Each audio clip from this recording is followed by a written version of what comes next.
tenemos un sistema en donde hay una parte de ese sistema que lo vamos a llamar A, que lo indicamos ahí con la crucecita, y otra parte del sistema que la vamos a llamar B, y vemos que hay una transferencia de un diferencial de moles, un diferencial de n o una cantidad infinitesimal de materia que se mueve desde A hasta B, y planteamos entonces cuál va a ser el diferencial en la energía libre para este sistema, vamos a tener que expresarlo con la expresión que vimos hace un ratito. ¿Qué ocurre? Este sistema vamos a trabajarlo a presión y temperatura constante y de esa manera, fíjense que nos queda entonces una expresión un poco más sencilla. Y si esto en realidad lo desarrollamos un poquito, nos damos cuenta que en realidad la sumatoria que tenemos planteada acá va a tener como dos partes. Uno es el potencial químico acá, multiplicado por el diferencial de moles de esta zona, y el potencial químico acá, multiplicado por el diferencial de moles de esta zona. Y nada más, porque no hay nada más que esté variando en ese sistema. Pregunto, ¿hay alguna relación entre el diferencial de moles de A y el diferencial de moles de B? Exactamente, lo que yo me llevé de acá vino a parar acá. ¿Qué quiere decir? Que en realidad podemos decir que este diferencial de n, que era lo que aparecía acá, justamente va a ser lo que se fue de A y lo que vino a B. Entonces, el diferencial de moles de A nos damos cuenta que va a ser un valor negativo, y para que sea igual a este diferencial de moles que estábamos hablando y que es el que va a llegar a B, le cambiamos el signo y entonces podemos escribir que el diferencial de moles, que lo escribimos de forma genérica acá, coincide con el opuesto del diferencial de moles que se fue de A y coincide con el diferencial de moles que llegó a B. Con lo cual esta expresión la volvemos a escribir, solamente que reemplazando por lo que acabamos de decir. Y ahora que nos damos cuenta entonces que acá podemos sacar factor común, lo hacemos, desarrollamos primero acá y sacamos factor común. Y entonces ahí obtenemos una expresión del diferencial de G, que es justamente el diferencial de G que está asociado a la transferencia o de un diferencial de moles o de un diferencial de materia de un componente desde un punto a otro en un sistema cerrado a presión y temperatura constante y en ausencia de trabajo neto o trabajo no expansional. Y todo esto lo vuelvo a decir porque lo que nos vamos a preguntar ahora es si esta expresión que tenemos acá, que es la misma que dejamos hace un ratito,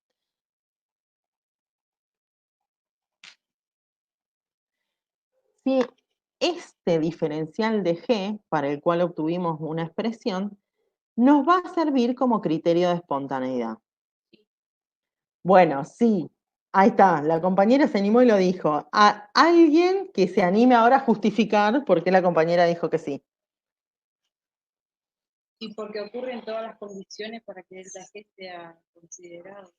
Bien, ¿se acuerdan que lo último que mencioné de la diapo anterior era justamente que era un sistema cerrado, que teníamos presión y temperatura constante y que teníamos trabajo neto cero? Y que esas eran las condiciones que se necesitaban cumplir para que delta G o diferencial de G fueran criterios de espontaneidad. Ahora, ¿qué significa que sea criterio de espontaneidad? Que entonces ahora su valor, ¿qué nos va a indicar? Si el proceso es reversible o no. Bien, y entonces, ¿cuánto vale el diferencial de G si el proceso es reversible? 0. Bien, ahí está. Entonces, vamos ahora a analizar qué es lo que ocurre con esta expresión, a ver si podemos ver cómo se relaciona el valor del diferencial de G con lo que tenemos del otro lado, con el otro miembro. Entonces, primera cosa, el diferencial de N. El hecho que diga diferencial de N significa que teníamos una variación infinitesimal en la cantidad de moles o en la cantidad de materia. y que sea infinitesimal significa que es muy chico, pero no significa que sea cero. Así que eso tiene un valor. Y además, por cómo lo definimos, sabemos que tiene un valor positivo. ¿Se acuerdan que dijimos? Lo que desaparece de acá, llega allá y demás. O sea, eso hicimos hincapié en que era un valor positivo. Con lo cual, el signo del diferencial de G va a depender estrictamente de esa diferencia entre los dos potenciales químicos, de B y de A. Entonces, vamos por la opción que dijeron ustedes, en la cual el diferencial de G vale 0. Quiere decir que esa transferencia de una cantidad infinitesimal de materia desde A hasta B fue reversible. Y si eso fue reversible y el diferencial de G entonces nos da 0, lo que nos está diciendo es que justamente esta resta era igual a 0, o lo que es lo mismo, que los potenciales químicos en A y en B valían lo mismo, y que justamente entonces va de la mano con lo que el compañero señalaba. Si el potencial químico en A y en B valen lo mismo, es una situación en la que tenemos equilibrio material. ¿Qué significa eso? Que el potencial químico de cada componente es el mismo en cualquier parte del sistema. Y si hay alguna transferencia, va a ser reversible, y si no la hay, es justamente que estamos en equilibrio, con lo cual no va a haber transferencia neta ni cambio en las propiedades termodinámicas del sistema. Vamos a tener entonces en todos los puntos del sistema presión y temperatura constante, potencial químico constante, y ahí entonces, ¿se acuerdan que retomamos también lo que habían visto al principio de la cursada respecto de los distintos tipos de equilibrios que nos íbamos a encontrar en el desarrollo de la materia? ¿Dudas? Sí, sí.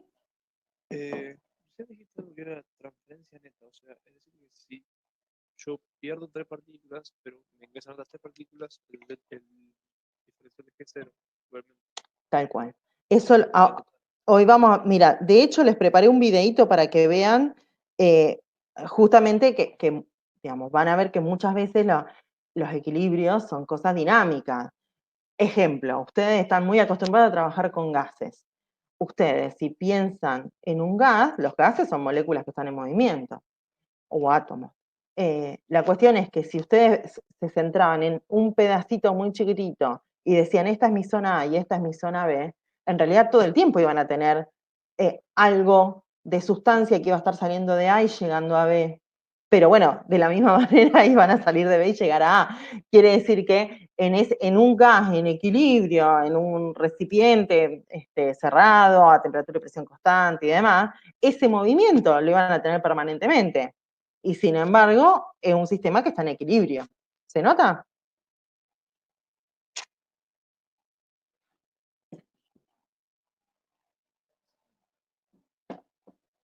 Vamos entonces ahora con la otra opción, que justamente alguien dijo, bueno, si el diferencial de G nos da 0 es que el proceso es reversible, ¿y la otra opción cuál es?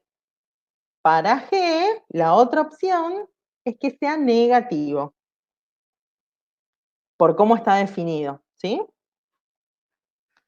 Entonces, la otra opción sería que el diferencial de G sea negativo, quiere decir de que ahí teníamos una transferencia espontánea de materia entre A y B, y como habíamos visto hace un ratito, el diferencial de N era un valor positivo, con lo cual, sí o sí, si el valor del diferencial de G es negativo, es por culpa de esta resta que tenemos acá. Y si esta resta es negativa, ¿qué quiere decir? Que el potencial químico en B es menor que el potencial químico en A. ¿Qué ocurre entonces si el potencial químico en B es menor que el de A? Nos da que la transferencia esta es espontánea, con un diferencial de G negativo. ¿Y qué vamos a tener entonces? Transferencia, mientras se mantenga esa diferencia de potencial químico, transferencia espontánea de materia desde el punto de mayor potencial químico al de menor potencial químico. Esto, fíjense que incluso hasta el nombre nos ayuda a darnos cuenta de algo. Ustedes han visto una magnitud que tenía el nombre potencial, que era la energía potencial gravitatoria, la energía potencial elástica, bueno, la energía potencial en general. Entonces me pareció que estaba bueno mostrarles como una metáfora con lo que ya sabían, que si ustedes tienen algo con una elevada energía potencial, en este caso una roca, ¿sí? Pero bueno, una determinada sustancia en un sistema con elevada energía potencial lo que va a hacer es disminuir su energía potencial.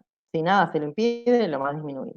Con lo cual, volviendo entonces al potencial químico, justamente vamos a ver que el potencial químico de una sustancia en un sistema cerrado, presión y temperatura constante, si no hay trabajo neto, va a decrecer espontáneamente y se va a minimizar al alcanzar el equilibrio. Quiere decir, va a llegar a tener el mínimo valor posible. ¿Dudas hasta acá?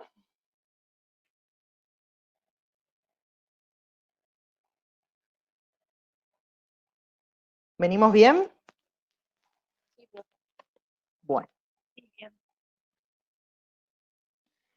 Vamos a, entonces, esto, a aplicarlo justamente a lo que les prometí, que era el equilibrio de fases. Entonces, esto que hablábamos de las dos partes de un sistema, pueden ser justamente dos fases de un sistema. Entonces, puede ser que en vez de hablar de, en un sistema de forma general, una zona A y una zona B, podemos hablar de varias fases, fase alfa, fase beta, y lo que nos damos cuenta entonces es que si el sistema está formado por varias fases, para que ese sistema formado por varias fases esté en equilibrio, tiene que pasar que el potencial químico de la sustancia que está en las dos fases diferentes tiene que valer lo mismo.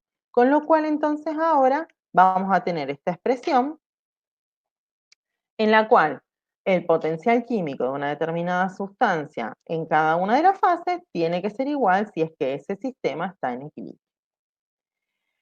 A modo de ejemplo, vamos a ver entonces algunos sistemas sencillos en los cuales tienen hielo y agua a una determinada presión, en este caso la presión atmosférica, y a la temperatura de fusión normal.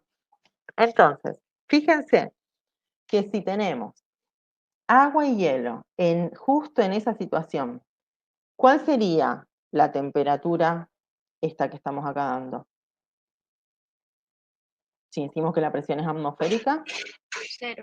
Bien, entonces si tenemos agua y hielo a 0 grados, en este caso, en ese caso en particular, sabemos que vamos a tener ambas fases en equilibrio, con lo cual sabemos que el potencial químico del agua sólida va a coincidir con el potencial químico del agua líquida en ese sistema. De la misma manera, ahora en vez de pensar en fase sólida y fase líquida, vamos a tener un sistema que está compuesto por un líquido y una fase vapor, que están en equilibrio. Fíjense que tenemos un sistema cerrado y que en el líquido tenemos una solución que está compuesta por un solvente volátil y un soluto no volátil. ¿Qué significa que no es volátil? Que solamente lo vamos a tener en la fase líquida, que no lo podemos tener en la fase vapor. Y vemos entonces que hay una sustancia que la tenemos presente en dos fases diferentes.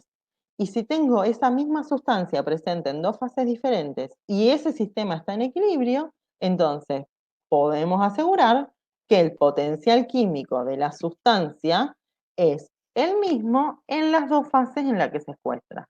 Quiere decir que el potencial químico del solvente en la solución va a ser igual al potencial químico del solvente en la fase vapor. ¿Se nota?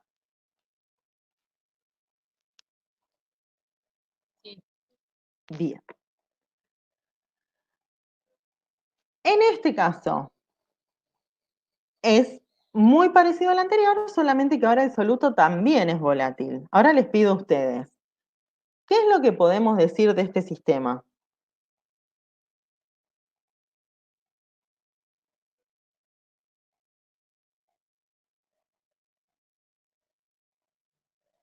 Es más desordenado. Sí, es más desordenado, es verdad, porque ahora encima tenemos una mezcla en el vapor, es cierto. Pero respecto de los potenciales químicos, ¿qué podemos decir?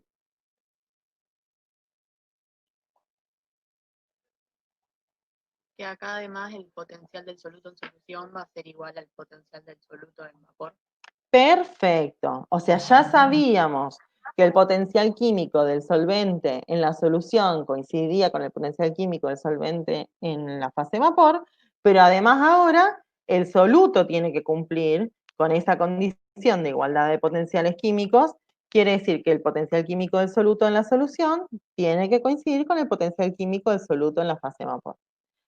Hasta acá nosotros hablamos siempre del potencial químico de una sustancia. Fíjense que es una propiedad de la sustancia, no es una propiedad del sistema. Con lo cual, vamos a tener que sí se van a relacionar el potencial químico del soluto y del solvente, pero a través de una ecuación que todavía no vamos a ver. Y esa relación significa que sí, que hay una ecuación que las vincula, pero no es que sean iguales. Quiere decir, podemos plantear la igualdad de los potenciales químicos de una sustancia en dos fases, de la otra sustancia en dos fases, pero no de las dos sustancias entre sí. ¿Sí? Eso. No, profe. Bien. Por último, a modo de ejemplo, vamos a ver este sistema que supongo que ya en química general han visto algo de propiedades coligativas o de equilibrio osmótico, o han escuchado hablar de algún proceso relacionado con la ósmosis, en la cual tienen, de un lado, tiene una membrana semipermeable que deja pasar el solvente, de un lado tienen solvente puro y del otro lado tienen una solución. Y que, dependiendo de cómo es que se haya generado este sistema, el ingreso de solvente generó acá un aumento de volumen que se traduce entonces en que tenemos una columnita de solución que hace una determinada presión que es superior a la que tenemos de este otro lado. Con lo cual, tenemos solvente de los dos lados, de un lado con una mayor presión que del otro, acá tenemos solución, acá tenemos solvente puro. La cosa es que tenemos solvente en dos situaciones diferentes. Y si este sistema llega al equilibrio, ¿qué vemos entonces? Que ese solvente, si tenemos un sistema en equilibrio, va a tener que tener el mismo potencial químico en los dos compartimentos.